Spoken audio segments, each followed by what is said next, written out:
So over the last 2 days, we tried to summarize some of the themes that have emerged from this meeting. And the main themes that have come out of all of the talks are indicated by these boxes. And what they show us is just the incredible, first of all, multidisciplinarity, the vast range of fields. It's really intimidating when you think about it, that we need to try to bring together to come up with hopefully a coherent understanding of the functioning of our planet from the inner core, as we've seen today, this afternoon, to the very surface. And so the talks have basically focused on multiple issues. Mineral physics, very important, of course. And the two issues that are most prominent are our understanding of the rheology, of the mantle, which was the prominent issue, but now, as we've seen, also the core itself, the rheology, understanding it is extremely important, and of course the equation of state. Of course, we have surface constraints that come from geology and geochemistry, and obviously one of the talks by Dominique Weiss pointed out the importance of explaining isotopic anomalies in terms of movements or mixing in the Earth's interior. But we also heard references to plate reconstructions, which come from geologic data, and these help us understand how tectonic plates have evolved, as well as vertical movements, or what the geologists call epi-erogeny, for vertical movements of continents. In seismology, of course, there are two approaches or perspectives that were advocated in this meeting. First of all, an inverse approach, which involves looking at three-dimensional isotropic and anisotropic structure from global tomographic studies, and of course the importance of waveform studies in terms of testing this. And finally, fluid dynamics, which is an application of classical theories, relatively classical theories, to understanding the movements of material both in the inner core and the mantle. And the ultimate goal, I guess in some sense it was implicit in all of this meeting, was we would like to bring all of these things together to finally, perhaps in a human lifetime, maybe before some of us retire in this room, hopefully achieve a geodynamic reconstruction of the Earth's three-dimensional thermodynamic evolution since probably at least the Eoarchean, I would say, about 4 billion years ago.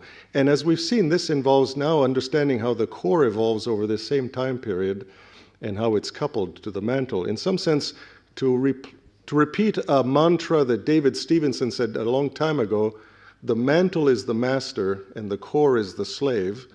And I think that still remains the case. So understanding the master and then how the core, the servant, responds is going to be obviously understanding, an important part of the understanding. And therefore, this goal raises a number of issues and questions which are going to be, which were discussed in many of the talks. If we don't understand the rheology, if we don't understand the density anomalies, or indeed even how to apply the boundary conditions in these dynamic models, we simply will never properly understand how mantle convection works.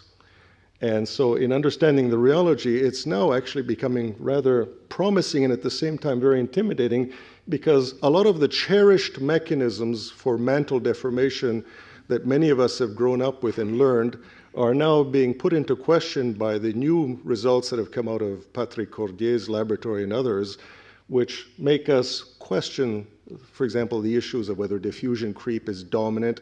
It was long said that if there's no anisotropy in most of the mantle, that means diffusion creep is the dominant creep mechanism, grain size sensitive creep. Well, apparently that obviously is no longer true anymore. It doesn't have to be the case. So that's something we need to consider. And for the equation of state, we still are struggling to understand chemical versus thermal components in understanding the density structure. If we don't have the density anomalies, we don't have the buoyancy forces that drive the flow, and therefore, I would say the prominent and most important part of this whole story is sitting in that middle box. And finally, the boundary conditions themselves are very complex. If we want to achieve self-consistent plate tectonics, we still have to come back to the first box, which is understanding the rheology correctly. And there's one thing that was almost swept under the rug in this meeting, and that's really understanding the conditions in the core, the thermal conditions, because they apply the lower boundary on the mantle. What is the core mantle boundary temperature? How has it evolved over time? And how much heat is the mantle pulling out of the core? If we don't understand that, we won't understand plume dynamics. And we won't understand, therefore, the relative importance of plumes relative to slabs. And that's something that came up in this meeting. The dominant paradigm today is that slabs alone do most of the work in the mantle. But that's only true if the core provides little heat to the mantle. If the core is providing a lot of heat into the mantle, that paradigm needs to be re-examined. So hopefully we can talk about that as well. And other questions that, yes, yeah. I'll let Christine take over. Yeah, one thing that I think we have to remember is that we have the Earth's dynamics and we have the Earth's mineralogy. And I like to point this out usually when I start my talks. So those together, the dynamics and the mineralogy, they form structures. And seismologists, and I'm now talking from the point of view of a seismologist, we're looking at these seismic structures by using seismic waves. And as a body wave seismologist, I would look at travel times, amplitudes, polarities, waveforms, frequency contents. And then usually we go back and we constrain the physical parameters of the structures that we can see and we can detect. And then we go and interpret those observations that we have, or those physical parameters, in terms of dynamics and mineralogy. And that's an interpretation. I think this is really important to remember this, that we interpret dynamics, but it may or may not be the real dynamics that we're seeing. And the same with the mineralogy. We interpret mineralogy based on the seismic observations that we have, and it may or may not be the Earth's mineralogy. So this is just something from the point of view of a seismologist to think about. And just to lead into the discussion now, I think we have been discussing a little bit between ourselves, and it actually was quite a lively discussion. And there are a few points that we thought we might want to talk about now in the next hour or so. Starting with mineral physics, some things that were discussed before is what is the grain size inside the Earth? What about attenuation? We haven't really talked much about attenuation. We also haven't really talked about transient rheology or partial melting here, but I think it's still important to maybe discuss this, and maybe we can include this in the discussion that comes up later.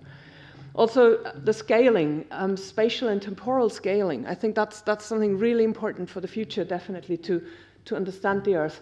So, for example, fine scale versus large scale structure, seismic structure or whatever structure, scaling of strain rates. We had this discussion earlier. We stopped it because it might be interesting to discuss again now with everything we know. And also the fine scale versus large scale of physics, the complexity we're seeing. And I think Alex had a bit more to say about that later. But then also geodynamics, CMB heat flux, because that's important for slabs and plumes, as Alex just said. But also, one question is, how well do all these dynamic models that we've seen in the beginning, and the first morning I thought was really interesting for the different dynamic models, how well do they actually satisfy the observables that we have at the Earth, including heat flow topography, but also CMB topography, plate motions, and the geoid, for example. And then, of course, the time evolution and the geochemical signals.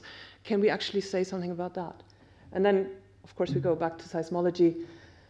What can we do with seismology to get better pictures? And so one thing that we discussed was different methods to probe the same structure, and we've seen a little bit about this already during this meeting.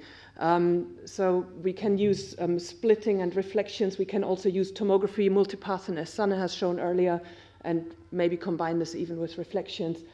But we should definitely think about attenuation.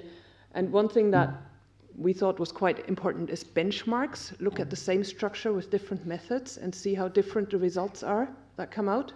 So is some of the complexity due to the different methods that we're applying? And also, Jeannot wanted to have this in there, can full waveform modeling actually help to constrain some of the structures better? So I think maybe we should start discussing these things. So does anyone want to say anything about any of those points?